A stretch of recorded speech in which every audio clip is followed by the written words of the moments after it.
ndetse ng'ibyo bisasu bikavuga ko n'ubundi byoherejwe na leta ya Kongo ngo byaje guturikira mu baturage. Iperereza riracyari gukorwa. Reka twinjire muri iyi nkuru gutya wumve amajwi ari guturuka i Bukavu ukuntu avuga. Abantu barakomeretse, abandi barapfuye, umubyigano ni mwinshi, abantu bari kwiruka bakwiye imishwaro. Reka twinjire muri ibi bintu neza twitonze. Ibingibi kandi ngo bibaye umubare utaramenyekana ngo wabaguye muri iki gitero kibaye i Bukavu, ngo bari babanje kwakira ubutumwa abaturage benshi ngo ubutumwa bagiye bakira bababwira ngo nimuzitabire iyo nama, nimuzitabire iyo nama ya haduyi ibahuriza hamwe, nimuzayitabire. Ibyo ngibyo namwe ni ugushyigikira aba barwanya, cyane ko leta ya Kongo yakomezaga ivuga ngo leta ya Kongo yakomezaga ibwira abaturage ati igisirikare cya mbere gikomeye ni abaturage, ntabwo mugomba kwifatanya na M23 cyangwa ibatumire mujye kuyireba cyangwa muyishyigikira, ahubwo mudufashe kuyirwanya. Ariko leta ya Kongo ntabwo yigeze ibona igisubizo kivuye mu baturage ngo ubone ko abaturage bari kurwanya M23, ahubwo wabonaga bayakirana urugwiro, ubona nta kibazo na kimwe, ubuzima bugakomeza. Ibyo ngibyo ntabwo byashimishije ngo ubuyobozi bwa Kongo. Niyo mpamvu mbere yuko iyi nama iba hari amakuru ngo yarebanje kugera ku baturage abwira ati nimuzitabire inama ya haduyi, abatumira mu nama ntimuzajyeyo, muzamusuzugure bigaragare ko mwamurwanyije. None abaturage bari bitabiriye ngo iyi nama. Umubare nturakonfirimwa neza ngo hapfuye abantu bangana iki, gusa ibisasu biturikiye mu mbaga y'ibihumbi amagana n'amagana byari iri Bukavu. Kambere na mbere dukomeze tumenye ubundi iyi nama yari igamije iki, byari biri kugenda gute, hari havugiwemo ibiki. M23 ubundi yari iri kubwira ibiki abaturage mbere yuko ibi bisasu biza bigaturika.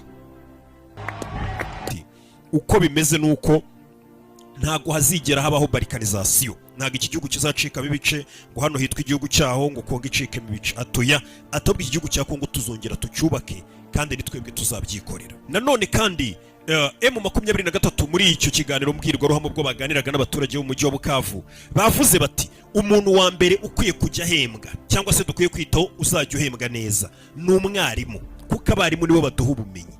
Ndetse bongeraho bavuga bati usibye abarimu, abandi bantu ba kabiri bagomba kwitabwaho bakishyurirwa igihe ni abaduha umutekano, ubwo ni abasirikare mu yandi magambo. Ni kwa M23 mu ijambo baganiraga n'abaturage muri Bukavu bavuze bavuga ati umwarimu akwiye guhembwa, akwiye kwitabwaho. Ibyo bikahita bitugeza nanone ku itangazo ryasohowe na leta ya Kongo muri iki gitondo, ubona ko ari itangazo riteye ubwoba. Ngira ngo muribuka ko mu minsi yashize ubwo Goma yari yamaze gufatwa n'ubundi na M23 nyuma y'iminsi yaje gutanga itangazo ko amashuri yakongera agafungurwa, ibikorwa bigakomeza bikajya mbere, ibintu byose bigasubira ku murongo, ubuzima busa nk'ubukomeje nyine nk'ibisanzwe, ndetse amashuri arongera arafungurwa.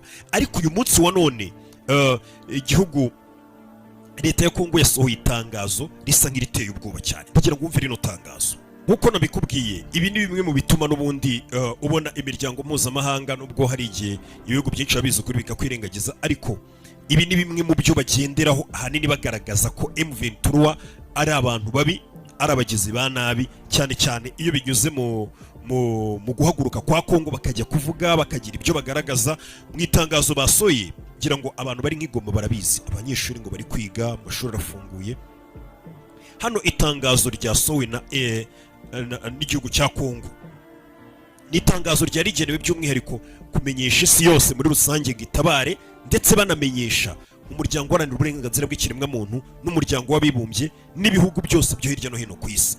Ni itangazo ryavugaga riti amashuri yacu hano muri Kongo cyangwa se by'umwihariko muri za Goma bayahinduye amarimbi yo gushyinguramo.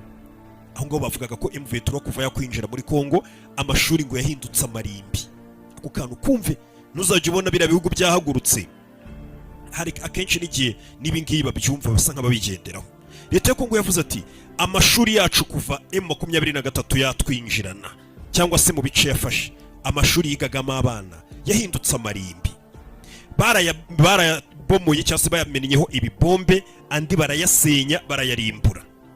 Aho leta ya Kongo yakomeje itabariza isi yose n'imiryango ishinzwe guharanira uburenganzira bw'ikiremwamuntu ivuga ngo amashuri muri Kivu y'Amajyepfo ho kuva bahagera amashuri agera ku 1,111, ayo mashuri yose yahuye n'ingaruka. Ngira ngo amashuri 1,111 ati muri Kivu y'Amajyepfo ayo mashuri yahuye n'ibibazo bikomeye cyane.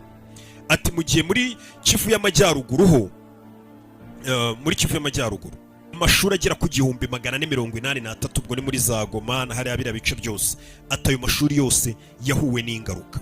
ati muri make kuva M23 yakwinjira igafata biriya bice byose yafashe, abanyeshuri bagera kuri miliyoni n'ibihumbi 180,90 na gutyo no twatubari turenga.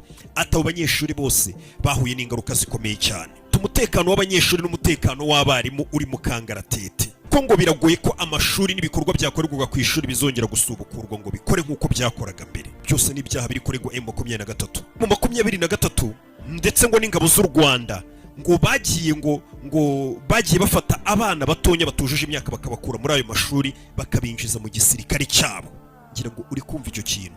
Nakubwiye ngo leta ya Kongo ifite buryo ki iri guhaguruka igakora ibintu, igakora inyandiko, igakora amatangazo, igatabaza imiryango ishinzwe guharanira uburenganzira bw'ikiremwa muntu, ubona ko iri kugenda ishyirisha mu Rwanda byose. Ngira ngo mu itangazo ryo bakomeje bavuga ngo abana batonya bari gukurukiritwa bagiye bajyanwa mu gisirikare n'ingabo z'u Rwanda ndetse na M23.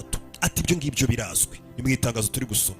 Leta ya Kongo yakomeje itabaza imiryango ishinzwe uburenganzira bw'ikiremwa muntu n'amahanga yose muri rusange n'ibihugu, ati mufatire ibihano u Rwanda, ati kuko rwo na M23 bafatanije, ati kuba bari kwataka abanyeshuri bakataka n'amashuri bigamo, ati ntago ari intambara gusa yo kuturwanya, ni n'intambara irwanya ejo hazaza h'igihugu cyacu. Ngira ngo nawe urabyumva, buriya umuntu atari gushaka abana bajya kwiga ariko bari kwirita akabajyana mu gisirikare, ariko batwikira mu mashuri adashaka ko biga ahazaza h'igihugu cy'abantu batize, urumva ko nta haba hahari icyo gihugu cyaba kigizwe n'abantu nyine b'inkandagira bitabo. Muri Kongo nicyo ubona hano bari gukora, batabaza amahanga bavuga ati ingabo z'u Rwanda ndetse na M23 ngo bari gutuma ngo abana ngo batajya kwiga, bari gusenya amashuri, ibintu nk'ibyo ngibyo. Aturumva ko ari intambara yo kwataka ejo hazaza h'igihugu cyacu, noneho byarenze n'intambara isanzwe. Ni itangazo ryasohowe na Minisiteri y'Uburezi muri Kongo, ati nicyo gihe ngo duhaguruke twese twamagane bino bikorwa biri gukora.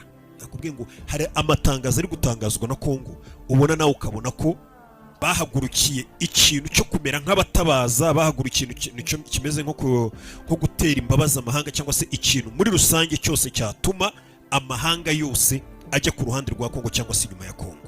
Ubwo nimvuga ikintu icyo ari cyo cyose bahagurukiye, ejo bundi mwabonye ko Leta Zunze Ubumwe za Amerika by'umwihariko n'ibihugu bigize umuryango umwe bw'Uburayi, Kongo noneho nta kitari gukora kugeza naho yababwiye ati turabaha n'ibirombe muze mwicukurira amabuye